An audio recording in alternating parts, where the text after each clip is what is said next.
আজকে আমি বানাবো 1 কাপ সুজি দিয়ে ডিম ছাড়া কেক। তো ঘরে থাকা কিছু উপকরণ দিয়ে আজকে বানাবো স্পঞ্জি কেক।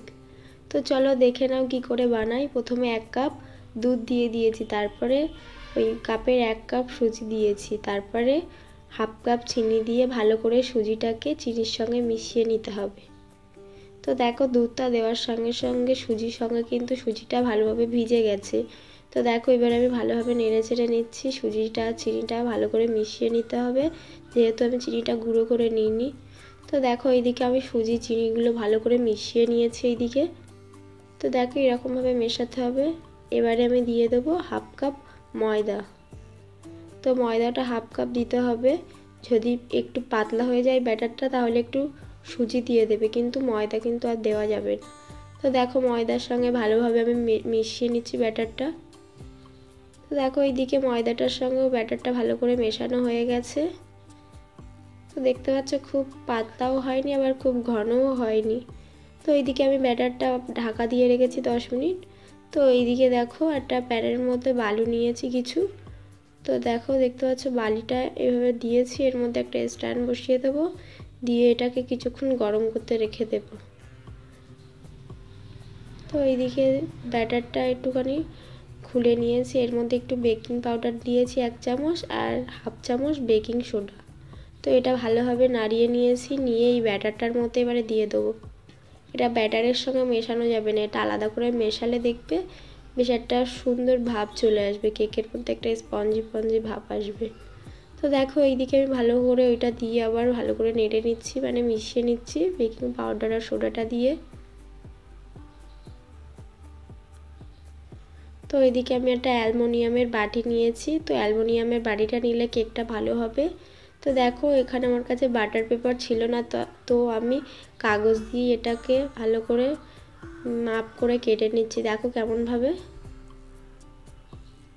তো এবার আমি মাপটা দিয়ে নেব, তারপরে একটা কাঁচি দিয়ে গোল করে এটাকে কেটে নেব, তাহলে দেখবে বাটির মাপে কাটা হয়ে যাবে।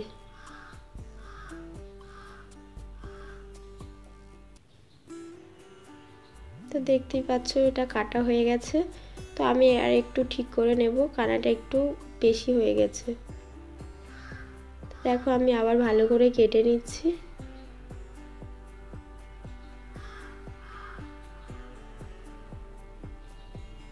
তো দেখো এটা কিন্তু আমার গোল করে কাটা হয়ে গেছে। এবারে একটু সাদা তেল ব্রাশ করে দেবো বাটির ভেতরে, যাতে পরে কেকটা ছেড়ে যেতে সুবিধা হয়। তো এর ভেতরে এবার আমি যে কাগজটা কেটেছিলাম ওটা দিয়ে আর একটু তেল ব্রাশ করে দেব।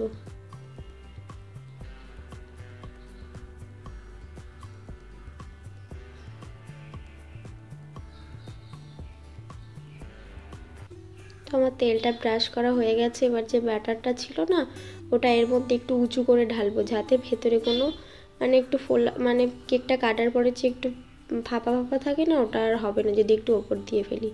তো দেখো ওটা এর মধ্যে দিয়ে দিয়েছি, একটু ড্যাব ড্যাব করে দেবো হাত দিয়ে।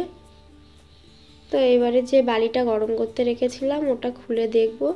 তো এবার এর মধ্যে ব্যাটারটা দিয়ে দেবো, যে বাটিটাতে আর কি ঢেলেছি ব্যাটারটা, এবার এটা দিয়ে দেবো, দিয়ে আবার ঢাকাটা দিয়ে দেব। এবারে 10 মিনিট রাখবো আমি। 10 মিনিট পরে খুলে দেখব, দেখো কিছুটা হয়ে গেছে।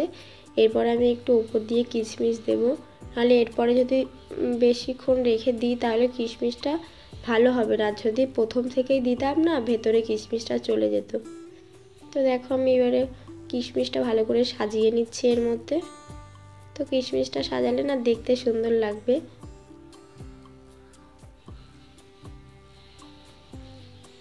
তো দেখো কিশমিশ দিয়ে সাজানো হয়ে গেছে। এবার ঢাকা দিয়ে দেবো আরও 20 মিনিট। তো দেখো 20 মিনিট পরে আমি দেখছি কি কেকটা হয়েছে কিনা একটা কাঠি দিয়ে। তো দেখো কাঠিটা কিন্তু একটুও কিছু লেগে থাকেনি, নেই, তাহলে বুঝবো কেকটা হয়ে গেছে। তো আমি কিছুক্ষণ রেখেছিলাম কেকটা। দেখো এবারে যে কাগজটা দিয়েছিলাম না ওটা এবার ছাড়িয়ে নেব।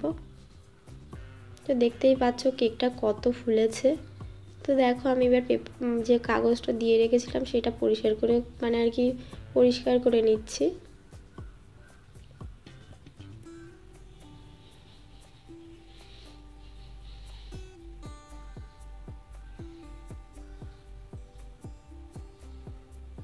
তো আমার কেকটা কিন্তু প্রায় পরিষ্কার করা হয়ে গেছে।